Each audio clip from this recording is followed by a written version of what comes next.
चलते हैं श्रीमद् भागवत महापुराण।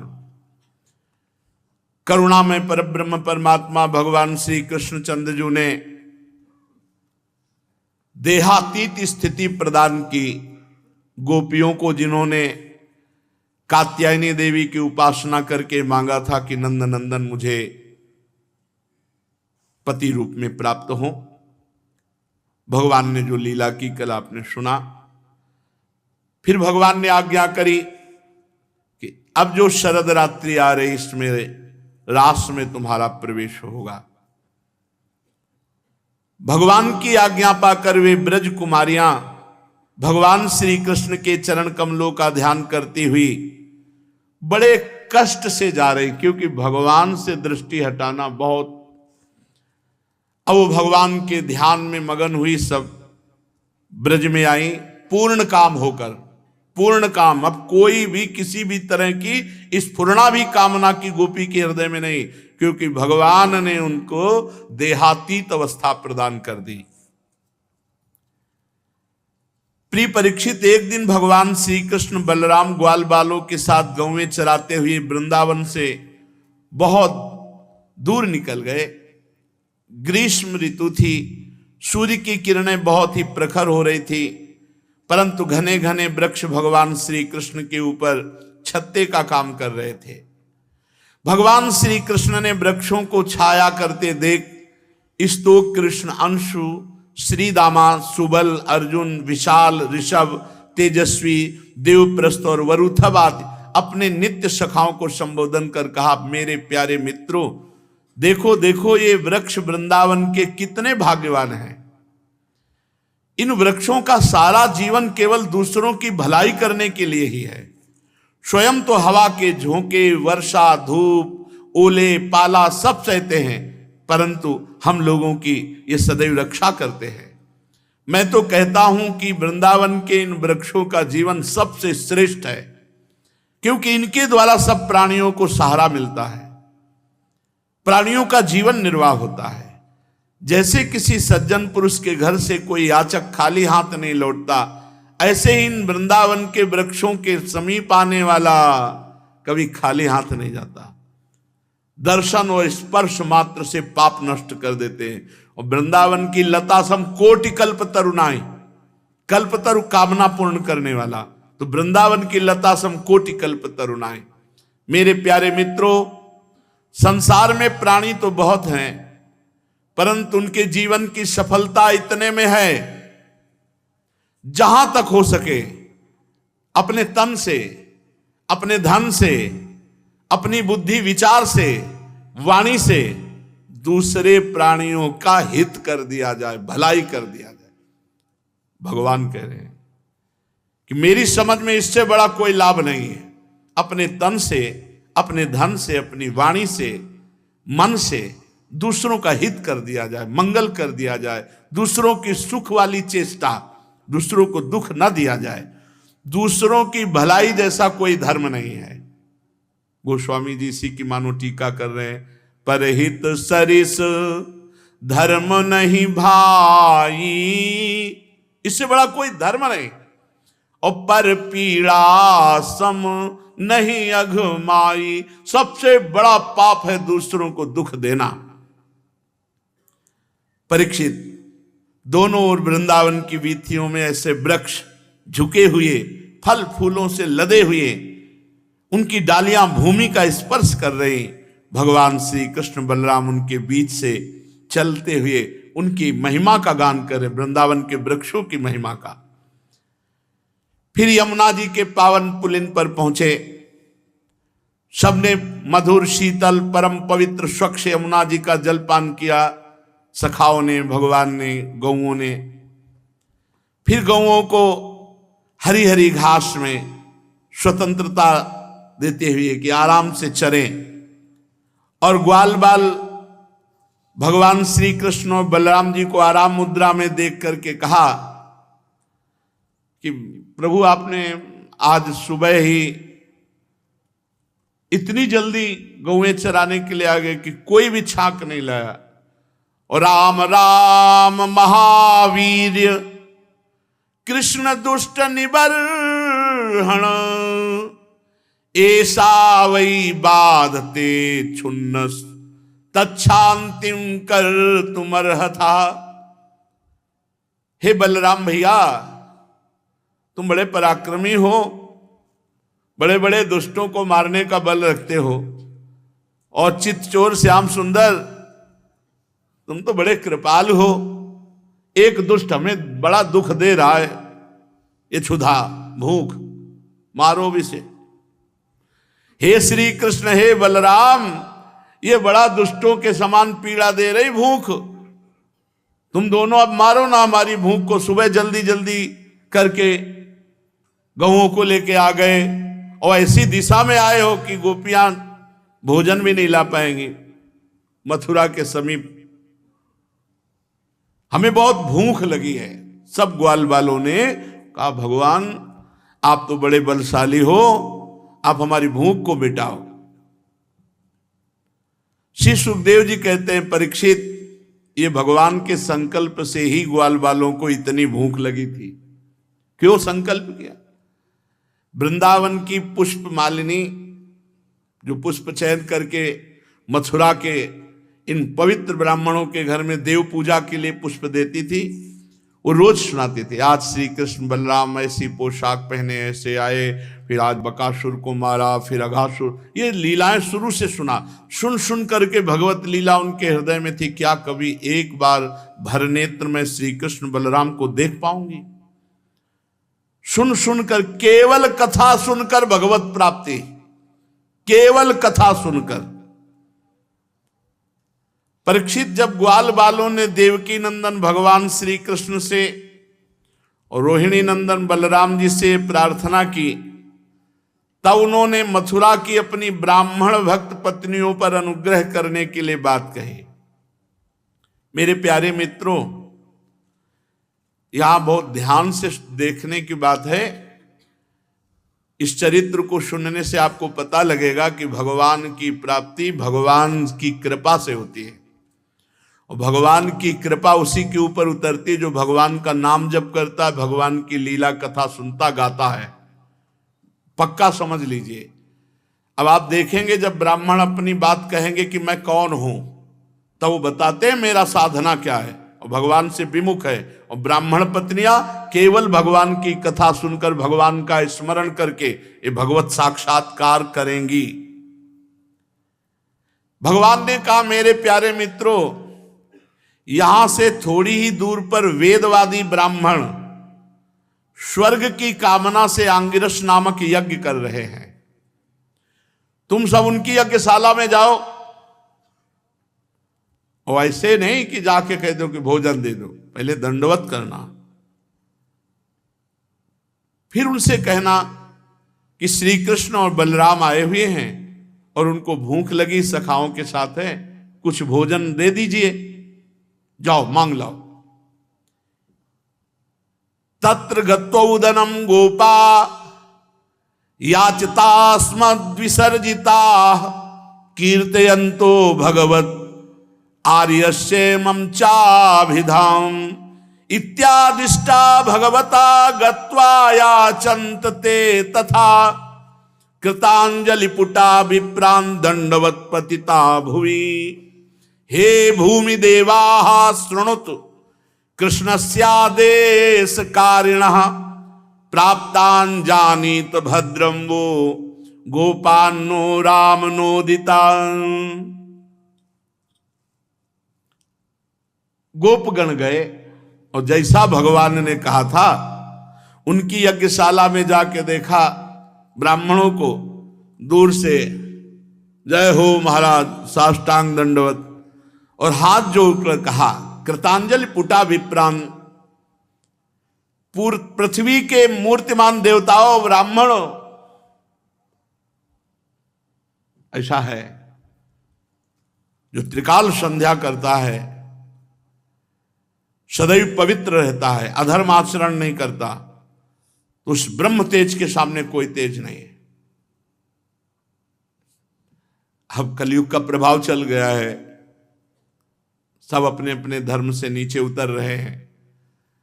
भोग प्रधान बुद्धि है, अर्थ प्रधान बुद्धि, अब धर्म प्रधान बुद्धि किसी बिरले में रह गई है। त्रिकाल संध्या करता हो, सत्यवादी हो, धर्म से चलता हो, किसी का प्रतिग्रह व्यर्थ प्रतिग्रह न लेता हो, अपने अनुष्ठान के अनुसार ही लेता हो सत्य प्रतिग्रह, और यज्ञोपवीत लेके ऐसे बोल दे, अगर तत्काल लागू ना हो जाए तो बताना। तत्काल, ये हम अनुभव की बात कहते हैं। पर ब्रह्म ही तेज नष्ट, अगर एक बूंद शराब जवान में चली गई तो ब्रह्म तेज नष्ट हो गया। एक आहार, एक ग्रास अभक्ष्य पदार्थ चल तो ब्रह्म तेज नष्ट हो जाएगा। ब्रह्म तेज संपन्न बड़े बड़े चक्रवर्ती सम्राट कांपते थे, फटे कपड़े पहने हैं, छड़ी हाथ में और वेद बगल में लिए हुए हैं, देख करके बड़े बड़े चक्रवर्ती सम्राट खड़े हो जाते थे। पर समझ, कलिकाल है, धर्म का त्याग होता चला जा रहा है। दैवाधीनम जगत सर्वे मंत्राधीनम देवता ते मंत्रा ब्राह्मणाधीनम तस्मात् ब्राह्मण देवता। दैव के अधीन समस्त चराचर जगत है, देवताओं के अधीन, देवता मंत्र के अधीन है, मंत्र ब्राह्मणों के, वो सिद्ध मंत्रवेत्ता। अब जब अपनी धरा पर नहीं तो फिर सब बिगड़ जाता है। भगवान के नित्य सखा भगवान के स्वरूप है। क्या कह रहे हैं? हे पृथ्वी के मूर्तिमान देवता ब्राह्मणों, आपसे निवेदन है कि हम ब्रज के ग्वाले हैं। भगवान श्री कृष्ण और बलराम जी की आज्ञा से हम आपके पास आए हैं, आप हमारी बात सुन लीजिए। भगवान बलराम और श्री कृष्ण गौवें चराते हुए यहां थोड़ी ही दूर पर हैं। उनको भूख लगी है। यज्ञ भोक्ता भगवान स्वयं मंगा रहे हैं, लेकिन भगवान की भक्ति रहित होने के कारण इनका सब कुछ व्यर्थ है। वे चाहते हैं कि आप लोग थोड़ा सा भोजन दे दीजिए। ब्राह्मणों, आप धर्म का मर्म जानने वाले हैं। क्या धर्म है? अगर यज्ञ हो रही है और कोई मांगने आया तो खाली नहीं जाने देना चाहिए, ये यज्ञ का धर्म है। जैसे महाराज बलि की यज्ञ में भगवान वामन गए तो वहीं से यज्ञ रुक के पहले ही मांगने वाले की पूर्ति। जैसे जन्मेजय सर्वपृष्टि यज्ञ करें, आस्तिक मुनि गए तो उसी आहुति की तो बंद हो गई यज्ञ और देना पड़ा। यज्ञ में का धर्म का मर्म है कि अगर कोई भी भिक्षुक आता है तो पहले उसको संतुष्ट करो, तभी यज्ञ पूरी मानी जाएगी। तो यज्ञ के धर्म का मर्म जानने वाले आप हमको कुछ भोजन दे दीजिए, हम भोजन मांगने आए हैं। और कहा कि जिस यज्ञ में पशु बलि होती है उस यज्ञ में नहीं मांगा जाता भोजन, और श्रोत्रामणि यज्ञ में, क्योंकि उसमें या भक्ष्य पदार्थ तो वो नहीं, ये अलग क्षेत्र है। पर आप तो आंगिरस गोत्री और आप परम पावन यज्ञ कर रहे हैं, इसलिए पवित्र यज्ञ है, इसलिए भगवान श्री कृष्ण ने भोजन मांगा है। इन दो यज्ञों के सिवा किसी भी यज्ञ में पाया जा सकता है, श्रोत्रामणि यज्ञ और जिस यज्ञ में पशुओं की बलि दी जाती है, ऐसी यज्ञ उनको छोड़ करके और हाथ जोड़े खड़े रहे। उन्होंने देखा भी नहीं, क्योंकि उनकी दृष्टि अपने कर्म पर है, यज्ञ पर, इसके बल से स्वर्ग जाने की लालसा है। भगवान अन्न मांग रहे हैं, यज्ञ भोक्ता भगवान है, नहीं दिया, ध्यान ही नहीं दिया, बात ही नहीं की। क्योंकि सही पूछो तो तुच्छ फलों की चाह रखने वाले यज्ञ से स्वर्ग आदि की, ये ज्ञान की दृष्टि में अभी बालक है। ये सुखदेव जी कह रहे हैं, ये है तो तपस्वी वेदज्ञ, लेकिन ज्ञान की दृष्टि में बालक हैं और अपने को मानते हैं बड़ा ज्ञानी। अरे परीक्षित, देश काल अनेक प्रकार की सामग्रियां, भिन्न भिन्न कर्मों में विनियुक्त मंत्र, अनुष्ठान की पद्धति, ऋत्वज, ब्रह्मादि यज्ञ कराने वाले, अग्नि देवता, यजमान, यज्ञ धर्म, इन सब का एक उद्देश्य होता है कि यज्ञ पूर्ति का मतलब है भगवान प्रसन्न हो जाए। और स्वयं भगवान मांग रहे हैं, इन ब्राह्मणों ने ध्यान नहीं दिया।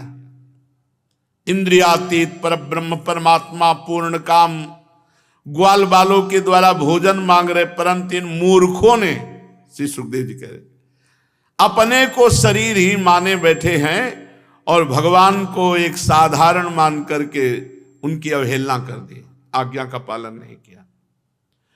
जब ब्राह्मणों ने ना हा कहा ना कुछ नहीं कहा, देखा भी नहीं, ध्यान ही नहीं दिया। अब ग्वाल बाल थोड़ी देर खड़े रहे, बड़े लज्जित होकर निराश होकर के आए और कहा प्रभु से कहां भेज दिया था, वहां बात तो की नहीं, भोजन की तो बात जाने दो। भगवान ये बात सुनकर हंसने लगे। सारे जगत के स्वामी भगवान श्री कृष्ण हंसने लगे और जो कहा वो ध्यान से सुन लो। कहा ग्वाल बालो, संसार में असफलता तो बार बार होती है, उससे निराश नहीं होना चाहिए, सफलता के लिए प्रयास करना चाहिए तो सफलता निश्चित मिलेगी। ये भगवान के वचन है कि असफलता संसार में मिलती है, पर असफलता होने पर निराश होकर ना बैठ जाए, बार बार प्रयत्न करने पर सफलता मिलती है, निश्चित मिलती है।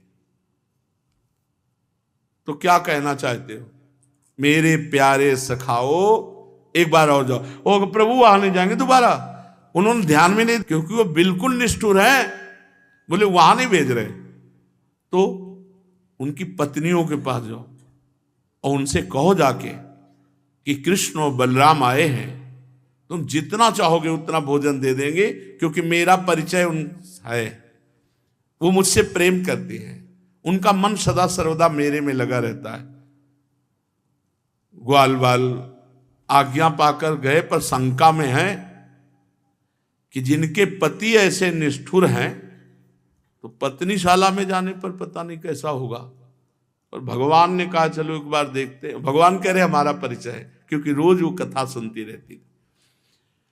ग्वाल बाल पत्नीशाला में गए तो वहां परम तेजस्वी ब्राह्मण पत्नियां जाके साष्टांग दंडवत प्रणाम किया, नम्रता से कहा हे विप्र पत्नियों, हम आपको प्रणाम करते हैं। यहीं पास पर श्री कृष्ण बलराम आए हैं, उन्होंने आपको सूचना दी कि आप उनको भूख लगी, भोजन। परीक्षित ये बात सुनते ही वो तो भगवान की मनोहर लीलाएं सुनती रहती थी। श्रुत्वाच्युतमुपायातम नित्यम तद्दर्शनोत्सुकाः तत्कथा क्षिप्त मनसो बभूर्जात संभ्रमाः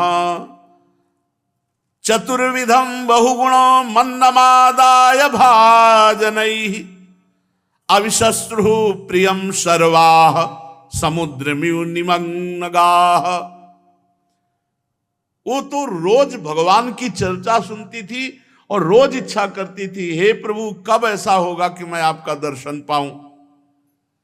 श्री कृष्ण की ये बात सुनते ही कि वो नजदीक आ गए हैं और भूखे हैं, बस भक्ष भोज्य लेह चोष्य चारों प्रकार का अत्यंत स्वादिष्ट भोजन सब थाल में भर भर के, कोई परवाह नहीं। पति बंधु भाई बंधु सब विस्मृत, जैसे गोपीजन बंसी ध्वनि सुनकर विस्मृत, ऐसे ब्राह्मण पत्नियां विस्मृत होकर सुंदर सुंदर भोग पदार्थ लेके चल पड़े। वैसे ही निकल पड़ी जैसे बाढ़ में नदियां समुद्र की तरफ जाती, अब कोई रोक नहीं सकता।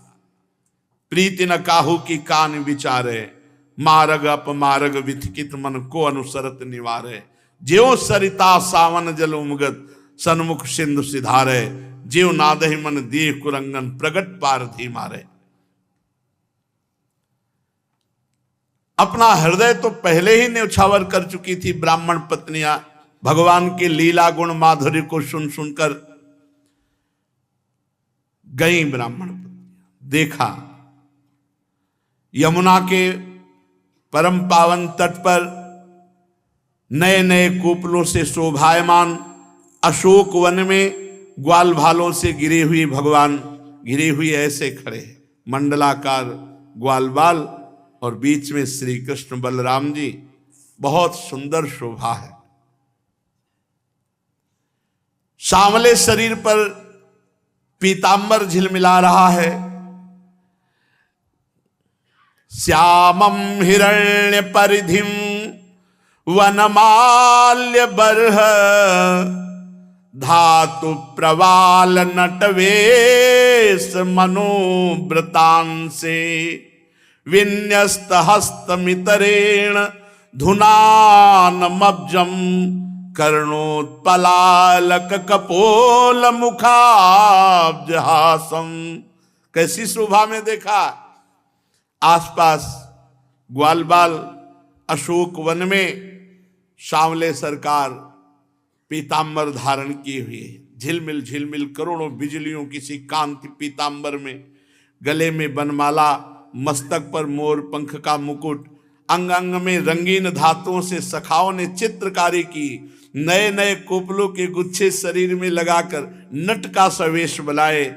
एक हाथ सखा के कंधे पर, दूसरे हाथ में कमल का फूल नचा रहे, कानों में कमल के कुंडल, कपोलों पर घुंघराली हल्के लटक रही, मुख कमल पर मंद मंद मुस्कान की रेखा प्रफुल्लित हो रही है। परीक्षित, अभी तक तो केवल रूप माधुरी, गुण माधुरी, महिमा भगवान की सुनी थी। आज अपने नेत्रों से रूप का दर्शन किया। प्रायः श्रुत प्रियतमोदय कर्ण पूरैर यस्मिन्निमग्न मनसस्तमथाक्षिरन्ध्रै अन्तः प्रवेश सुचिरं परिरभ्यतापम प्राज्ञं यथाभिमतयो विजहुर्नरेन्द्र। अभी तक तो केवल सुना था, आज जे ही देखा तो आलिंगन की इच्छा हुई, नेत्र बंद कर लिए। जो रूप देखा नेत्रों के द्वार से हृदय में ले जाकर आलिंगन किया। बहुत देर तक समाधिस्थ रही ब्राह्मण पत्नियां।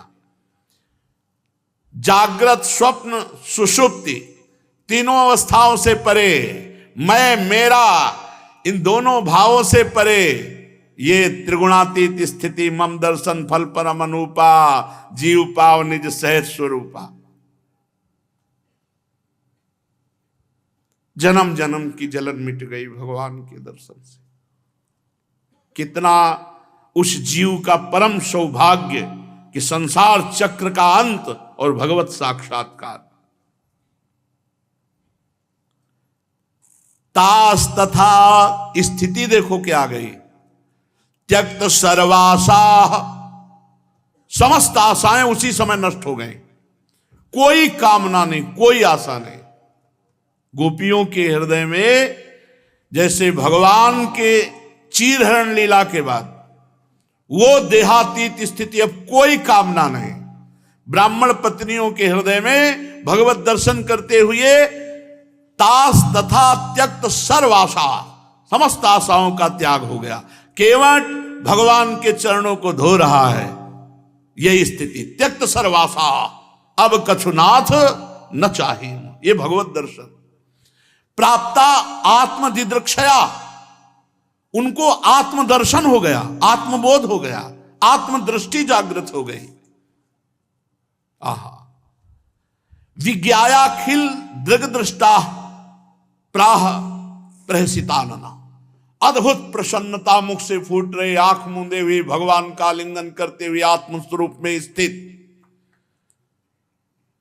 अब भगवान मुस्कुराते हुए बोले, ये बात केवल गोपियों को बोली है या ब्राह्मण पत्नियों को बोली है? भगवान ये बात दो ही जगह बोले हैं। स्वागतम वो महाभागा आश्यताम करवाम किम यन्नो दिदक्षया प्राप्ता उपपन्नो मिदम ही वह। अभी वो ब्रह्मानंद में डूबी हुई है। आंख खोले, इसलिए भगवान मुस्कुराकर बोले, स्वागतम स्वागतम महाभागा, वही महाभागा है जो भगवान से मिल ले, नहीं तो अभागा है।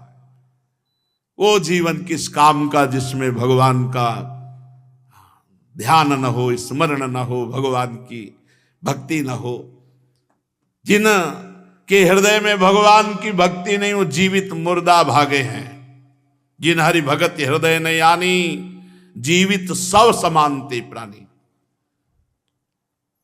भगवान के अमृत में शब्द स्वागतम वो महाभागा आश्यताम करवाम किम।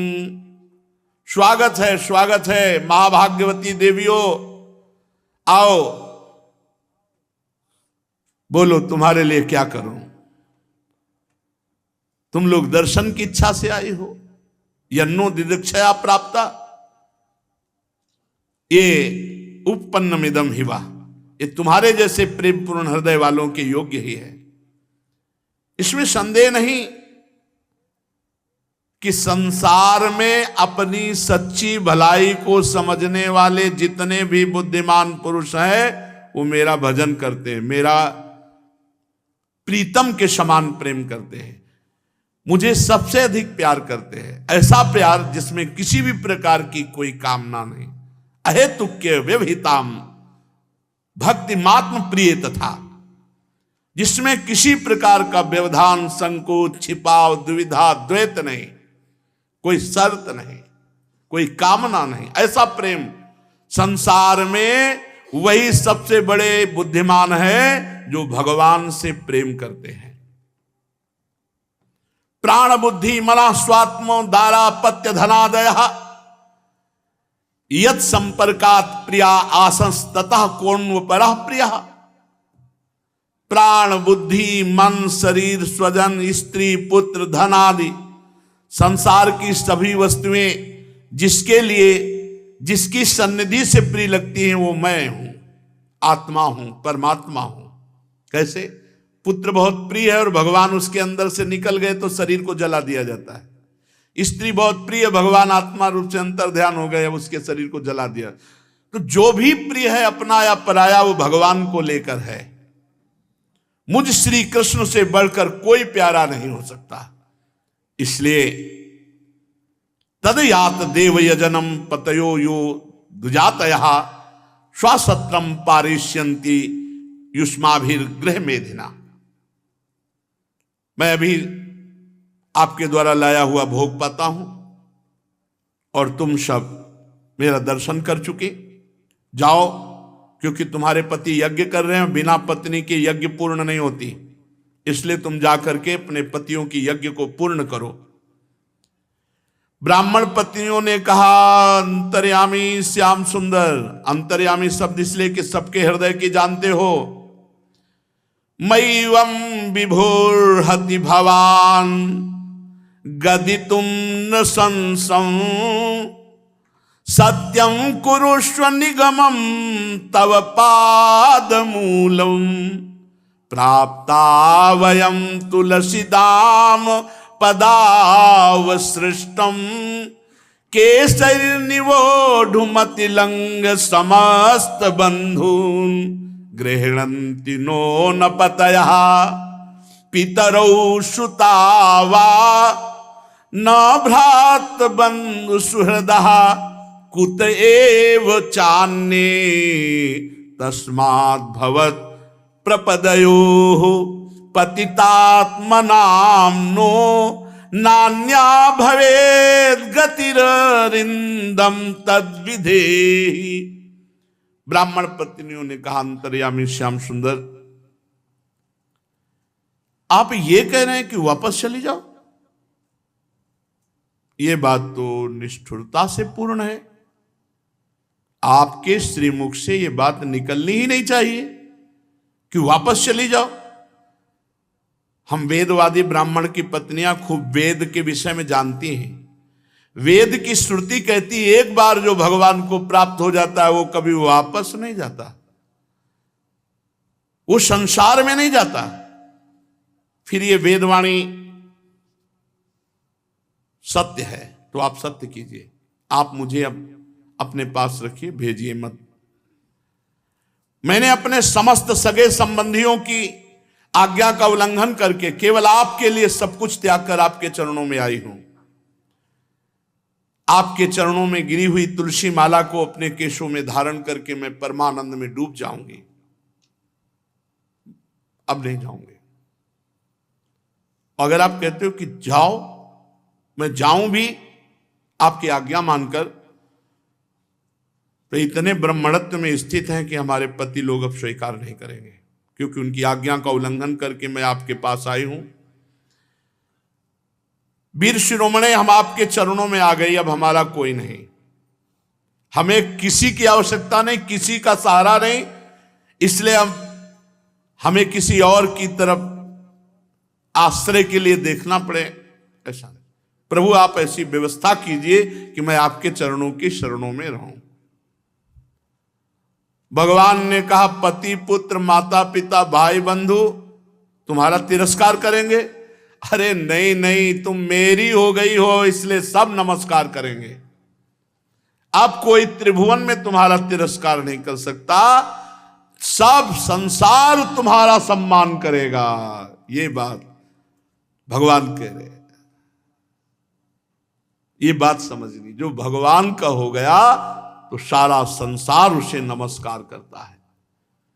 तुम मेरी हो, तुम मेरे से युक्त हो गई हो, देखो।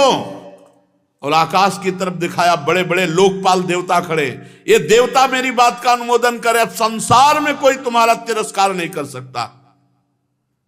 अब जो बात भगवान कह रहे बहुत जोर की समझने लायक है। न प्रीतये अनुरागाय रंग संगो नृणामि तन्मनोमयी युञ्जाना अचिरान मामवाप्स्यथ। ये श्लोक जो है हम भक्तों का जीवन है। भगवान कह रहे हैं कि मेरे प्रति अनुराग मेरे संग से उतना नहीं होता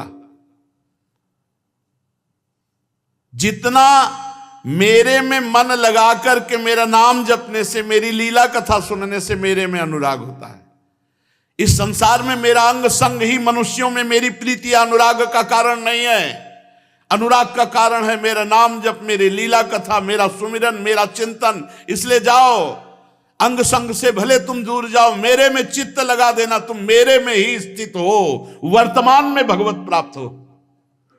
वर्तमान में, भविष्य में तो भगवत प्राप्ति का, वर्तमान में वो भगवत प्राप्त है जिसका चित्त एक क्षण के लिए भी भगवान से कभी विलग नहीं होता। तद स्मरणेन परम व्याकुलते। इस बात को समझो, यही सार बात है। निरंतर अपनी तरफ से भगवान के चिंतन में डूबना, यही खास बात है। परीक्षित, भगवान ने जब ऐसा कहा कि तुम अपना मन मुझ में लगा दो, तो ब्राह्मण पत्नियों ने भगवद आज्ञा मानकर नमस्कार किया और यज्ञशाला में लौट आई। अब भगवत प्राप्त पत्नियां, उन ब्राह्मणों ने देखा तो दृष्टि झुक गई, क्रोध नहीं आया। अब काहे को लौट आई हो, हमारी आज्ञा का उल्लंघन करके आप गई थी, ऐसा कुछ नहीं। जैसा भगवान ने कहा था कि सारा संसार सम्मान करेगा, तो दृष्टि से ब्राह्मण पत्नियों के सामने ब्राह्मण ऐसे, भगवान सच्चिदानंदमय है। कुछ ब्राह्मणों ने जबरदस्ती जिन स्त्रियों को रोक लिया था, तो शरीर छोड़ करके पहले चिदानंद भाव से उन ब्राह्मण पत्नियों के पहले पहुंचकर भगवान को भोग लगाया और फिर उसी शरीर में भगवान ने वापस किया। अब उनका जो ब्राह्मण पत्नियां, वही रूप, वही चिंतन, वही नाम, वही गुण, वही लीला, बार बार बार बार चिंतन, शुद्ध सत्व में दिव्य शरीर हो गया, भाव देह की प्राप्ति।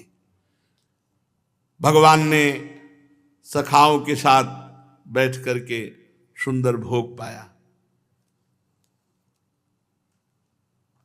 ये प्रसंग बहुत जोर का है। इस प्रसंग में शिक्षा मिलती है कि कोई अन्य साधन नहीं ब्राह्मण पत्नियों में, केवल भगवत चर्चा सुन सुन करके भगवान का साक्षात्कार हुआ। इधर ब्राह्मणों के हृदय में आग लग गई कि भगवान ने भोग मंगाया था और मैंने ध्यान भी नहीं दिया। बड़ा पछतावा होने लगा। वे सब आपस में कहने लगे कि भगवान श्री कृष्ण और बलराम की आज्ञा का उल्लंघन करके हमने तो बड़ा भारी पाप कर डाला, अपराध बन गया। अरे परमेश्वर स्वयं भोग मांग रहे थे और मैंने ध्यान भी नहीं दिया। पर एक बात से हृदय आनंदित हो गया कि हम धन्य हैं। क्यों? क्योंकि हमें ऐसी पत्नियां मिली जिनको भगवत साक्षात्कार हुआ। भगवान का अलौकिक प्रेम है, इसलिए हम धन्याति धन्य। वैसे तो धिक्कार योग्य हैं, पर धन्याति धन्य है कि हमें ऐसी पत्नियां मिली। वो ब्राह्मण पछता पछता कर निंदा करने लगे, कहने लगे, हाय हम भगवान श्री कृष्ण से विमुख हैं। ऊंचे कुल में हमारा जन्म हुआ, गायत्री ग्रहण किया, हम द्विजाति हैं, वेदाध्ययन किए, बड़े बड़े यज्ञ किए, बड़ी तपस्या की। ये सब किस काम का? धिक्कार है, धिक्कार है। हमारी विद्या को धिक्कार, हमारे व्रत बुरे सिद्ध हुए, हमारा बहुज्ञता के ज्ञान को धिक्कार है, हमारा ऊंचे वंश में जन्म लेना, कर्मकांड में निपुण होना, सब व्यर्थ हो गया। बार बार धिक्कार है। निश्चय भगवान की माया जो बड़े बड़े योगियों को मोहित कर लेती है, उसी माया से हम मोहित हो गए। तभी तो कहलाते हैं मनुष्यों के गुरु और ब्राह्मण, परंतु हम अपने स्वार्थ और परमार्थ से बिल्कुल नीचे गिरे हुए हैं। कितने आश्चर्य की बात है। यद्यपि भगवान पूर्ण काम है, उनको किसी से क्या, हमारे कल्याण के लिए उन्होंने भोजन मांगा और हमने उपेक्षा कर दी। पर धन्य है ये स्त्रियां जो जगत गुरु भगवान श्री कृष्ण में इनका अगाध प्रेम, अखंड अनुराग, इसी से उन्होंने गृहस्थी की बहुत बड़ी फांसी काट दी और मृत्यु पर विजय प्राप्त करके अपने स्वरूप में स्थित हो गई। देखो, मेरी पत्नियों ने ना तो द्विजाति योगी यज्ञोपवीत धारण किया, ना गायत्री अनुष्ठान किया, न तपस्या की, न कोई संस्कार, ना गुरुकुल में निवास किया, ना इन्होंने कोई आत्मा अनात्मा का ज्ञान प्राप्त किया। अरे केवल भगवत चर्चा सुन करके योगेश्वरों के भी ईश्वर पुण्य कुर्ती भगवान श्री कृष्ण में इतना प्रेम इनका, और इनको भगवत साक्षात्कार हो गया। और हमने अपने संस्कार किए, गुरुकुल में निवास किया, तपस्या की, आत्मानुसंधान किया, पवित्रता का निर्वाह किया, अच्छे अच्छे कर्म किए, बड़े बड़े यज्ञ किए, पर सब व्यर्थ हो गया क्योंकि भगवान के चरणों में हमारा प्रेम नहीं। सच्ची बात है, हम लोग गृहस्थी के काम धंधों में फंसे हुए अपनी परम भलाई से चूक गए। हम नहीं जानते कि हमारा मंगल किसमें है। पर अहो, भगवान की कितनी कृपा है कि भक्त वत्सल प्रभु ने ग्वाल बालों को भेजकर उनके वचनों से हमें चेतावनी दी, अपनी याद दिलाई। भगवान स्वयं पूर्ण काम है, कैवल्य मोक्ष पर्यंत जितनी भी कामनाएं होती हैं उनको पूर्ण करने वाले हैं। यदि हमें सचेत न करना होता तो उनका हम सरीखे क्षुद्र जीवों से भोजन मांगना जो पूर्ण काम है। अवश्य अवश्य भगवान की हमारे ऊपर बहुत कृपा है। स्वयं लक्ष्मी जी, बड़े बड़े देवता, बड़े बड़े लोकपाल जिनके चरणों की आराधना करते हैं और चरण स्पर्श पाने की लालसा करते हैं, वे भगवान किसी से भोजन मांगे, ये केवल मोहित करने वाली बात है। देश काल पृथक पृथक सामग्रियां, उन कर्मों में विनियुक्त मंत्र, अनुष्ठान की पद्धति, ऋत्वा, जगनी, देवता, यजमान, यज्ञ, धर्म सब भगवान हैं। वही भगवान योगेश्वरों के भी ईश्वर भगवान श्री कृष्ण के रूप में यदुवंशियों में अवतीर्ण हुई। ये बात हमने सुन रखी थी, परंतु हमारी बुद्धि मारी गई, हम पहचान न सके और भगवान की अवज्ञा कर दी। फिर भी हम धन्याति धन्य हैं, अहो भाग्य है, क्योंकि हमको ऐसी भक्त पत्नियां प्राप्त हुई। उनकी भक्ति से हमारी बुद्धि भी भगवान श्री कृष्ण के अविचल प्रेम से युक्त हो गई है। हे प्रभु, हे श्री कृष्ण, आप अचिंत्य एवं अनंत ऐश्वर्यों के स्वामी हैं। हे श्री कृष्ण, आपका ज्ञान अबाध है। हे श्री कृष्ण, आपकी ही माया से हमारी बुद्धि मोहित हो रही है और हम कर्मों के पचड़े में भटक रहे हैं। हे श्री कृष्ण, आपको नमस्कार है। वे आदि पुरुषोत्तम भगवान श्री कृष्ण हमारे इस अपराध को क्षमा करें, क्योंकि हमारी बुद्धि उनकी माया से मोहित हो रही है। हम उनके प्रभाव को न जानने वाले अज्ञानी जन हैं। परीक्षित, उन ब्राह्मणों ने भगवान श्री कृष्ण की अवज्ञा की थी, अतः अपराध की स्मृति से बड़ा पश्चाताप हुआ और वो तुरंत दर्शन के लिए इसलिए नहीं जा पाए कि उन्हें कंस का भय था कि अगर कंस सुनेगा कि उनके दर्शन के लिए गए तो वो हमें मार डालेगा। इस भय से वो वहां नहीं गए। अब अगला प्रसंग गिरिराज महाराज का है। प्रभु इंद्र के यज्ञ का निवारण करके गिरिराज जी का पूजन कराते हैं। इंद्र नाराज होता है, वर्षा करता है। भगवान गिरिराज जी को धारण करके समस्त ब्रजवासियों की रक्षा करते हैं। शेष चर्चा आगे। श्री राधा